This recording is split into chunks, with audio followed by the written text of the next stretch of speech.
Death is our eternal companion, Don Juan said with a most serious air. It is always to our left, at an arm's length. It was watching you when you were watching the white falcon. It whispered in your ear, and you felt its chill as you felt it today. It's always been watching you. It always will, until the day it taps you. He extended his arm and touched me lightly on the shoulder, and at the same time he made a deep clicking sound with his tongue. The effect was devastating. I almost got sick to my stomach.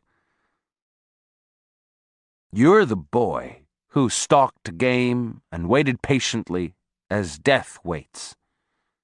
You know very well that death is to our left, the same way you were to the left of the white falcon. His words had the strange power to plunge me into an unwarranted terror. My only defense was my compulsion to commit to writing everything he said. How can anyone feel so important when we know that death is stalking us? He asked. I had the feeling my answer was not really needed. I couldn't have said anything anyway. A new mood had possessed me. The thing to do when you're impatient, he proceeded, is to turn to your left and ask advice from your death. An immense amount of pettiness is dropped if your death makes a gesture to you, or if you catch a glimpse of it, or if you just have the feeling that your companion is there, watching you. He leaned over again and whispered in my ear that if I turned to my left suddenly, upon seeing his signal, I could again see my death on the boulder. His eyes gave me an almost imperceptible signal, but I didn't dare to look. I told him that I believed him, and that he didn't have to press the issue any further, because I was terrified. He had one of his roaring belly laughs. He replied that the issue of our death was never pressed far enough, and I argued that it would be meaningless for me to dwell upon my death, since such a thought would only bring discomfort and fear. You're full of crap, he exclaimed. Death is the only wise advisor that we have. Whenever you feel, as you always do, that everything is going wrong and you're about to be annihilated, turn to your death and ask if that is so. Your death will tell you that you're wrong, that nothing really matters outside its touch. Your death will tell you, I haven't touched you yet. He shook his head and seemed to be waiting for my reply. I had none. My thoughts were running rampant. He delivered a staggering blow to my egotism. The pettiness of being annoyed with him was monstrous in the light of my death. I had the feeling he was fully aware of my change of mood. He'd turned the tide in his favor. He smiled and began to hum a Mexican tune. Yes, he said softly after a long pause. One of us here has to change, and fast.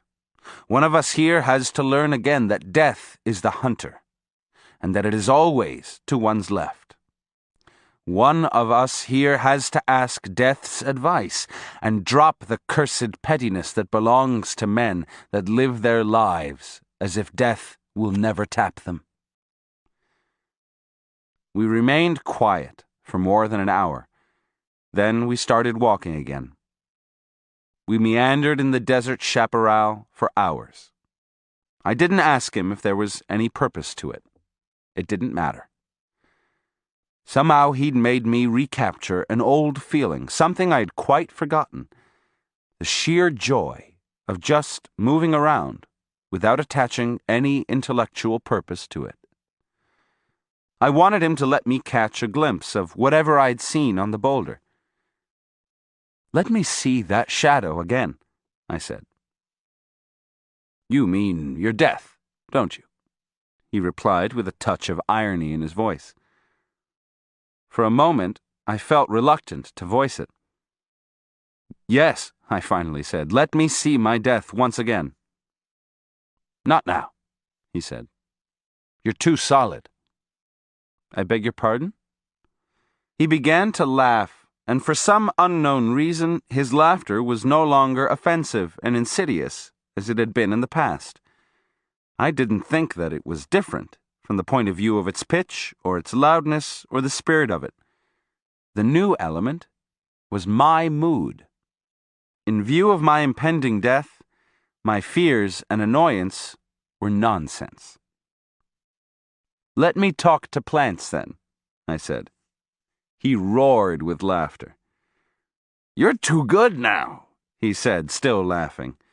You go from one extreme to the other. Be still.